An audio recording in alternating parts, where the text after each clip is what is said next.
Without स्पीकरचे चालायचं नाटक जे केशव नंतर त्यांचं नाव लावलं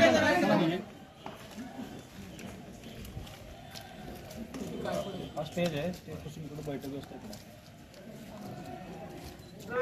काय सांगाल, प्रचंड मोठी हानी जी आहे ती या दोन वास्तू याच्याशी जिव्हाळीचं नातं जे आहे ते कोल्हापूरकरांचं आहे. मात्र या दोन वास्तू खरं तर मोठं नुकसान जे आहे ती काल झालेलं आहे. आता पाहणी देखील तुम्ही केली. कोल्हापूरकरांचं तर आहेच नातं, परंतु पूर्ण राज्याला सुद्धा ती एक जतन केलेला साठा होता. मैदान असं आज देशाला पैलवान याच तालमीनं दिलीत. ही पुरातन आहे. जे श्री शाहू महाराजांच्या काळातली ही जनतेसाठीची देशातली आठवण आहे आणि असं होणं हे शॉकिंग आहे. खूप नुकसान झालं याच्यापासून. पण हे फक्त नुकसान नाही पाडलं तर हा वारसा नष्ट झाला.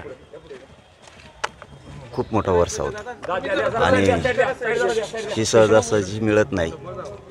आणि स्वतः राजश्री शाहू महाराजांनी हे बांधून जतन केलेलं होतं.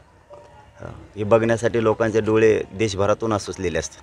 आणि आज ती पुरावा ते असणारं संग्रहालय सगळं स्टेडियम जळून खाक झालं. हे खूप म्हणजे वाईट घटना आहे. खूप वाईट. सरकारनं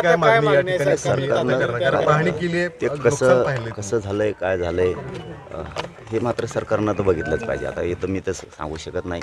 हे सरकारकडेच बघू शकतंय कसं जळीत झालंय काय झालंय हे. कारण मी काय आरोप करायसाठी आलेलो नाही. आम्हाला फक्त अस्मिता आहे आणि हे पुरातन आहे आणि हे जतन राहिलं पाहिजे एवढीच मात्र आमची भावना आहे. जरांगे पाटील म्हणून आता सरकारला ही सगळी पाहणी करतायत. जी वास्तू होती तशाच पद्धतीची वास्तू पुन्हा बांधून पुढल्या वर्षीची खरं तर आज केशवराव भोसले यांची जयंती सुद्धा आहे आणि जयंतीच्या आदल्या रात्रीच ही घडलेली आहे. पुढली जयंती जी आहे त्याच्या आधी हे सगळं पुन्हा होतं तेच वैभव पुन्हा एकदा सर्वांसमोर ठेवलं पाहिजे अशी अपेक्षा. का नसणार? वर्ष कशाला पाहिजे? सरकारनं मनात घेतलं तर 2 महिन्यात करू शकतो. मनात घेतल्यावर काय होणार नाही. आमची अस्मिता असणारी त्याला वर्ष कशाला लागते आणि सरकारनं ते करावं.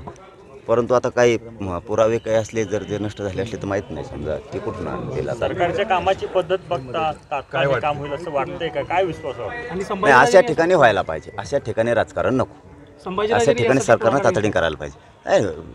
नक्कीच जी काय मागणी असेल राजांची ती सुद्धा सरकारनं पूर्ण केलीच पाहिजे. आणि हे सरकार म्हणून नाही ना, त्यांनाही दिशा देणारच वास्तू आहे. त्यामुळे याच्यात राजकारण कशाला? पाटील एक शेवटचा प्रश्न. ही वास्तू आता नुकसान तर झालेलं आहे. राज्यामध्ये अनेक होण्याच्या गड किल्ले असतील किंवा इतर संग्रहालय असतील. ओव्हरऑल राज्यातील ज्या काय आपल्या जुन्या जतन करणार ठेवणाऱ्या गोष्टी त्या मोडकळीस आलेल्या तुटलेल्या आहेत त्या नाहीशा होतील. यासाठी काय मागणी? त्या दुरुस्त्या पण केल्या पाहिजेत आणि सरकारनं आता इथून पुढं खूप लक्ष ठेवणं गरजेचं आहे. गड किल्ल्यावरती सुद्धा की जे आपला पुरातन साठा आहे ती नष्ट नाही झाला पाहिजे. आपले जे गड किल्ले तेही नष्ट नाही झाले पाहिजेत. सरकारनं खूप आता बारकाईने इथून पुढं सावध राहून लक्ष ठेवणं गरजेचं आहे इथं. कारण इथं जर असं होतं आहे तर बाकीकडे सुद्धा त्यांनी आता सावध राहिलं पाहिजे. नष्ट होता कामा नये. तुम्ही आरक्षणासाठी लढताय मात्र नोकऱ्यांसाठी देखील लढलेला आहात.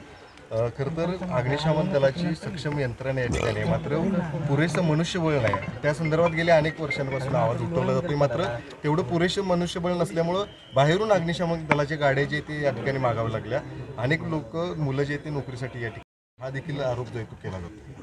नाही, सरकारनं सगळीकडचेच भरायला पाहिजेत. कारण नुसतं हे क्षेत्र नाही तर प्रत्येक क्षेत्रातल्या जेणेकरून असं वेळ जर अशी वेळ आली अतिसंकटाची वेळ आली तर कोणाकडे हात पसरायची गरज नाही पडणार. आपलेच जिल्ह्यात तालुक्यात आपलीच यंत्रणा सक्षम असली तर काय करण्याची गरज नाही पडणार. परंतु आता काय झालेलं आहे त्याच्याबद्दलची मी आज रात्री माहिती घेईन. ज्याच्यावर माहितीच नाही त्याच्यावर बोलू नये असं माझं वैयक्तिक मत आहे. कारण याच्यात राजकारण नको. धन्यवाद.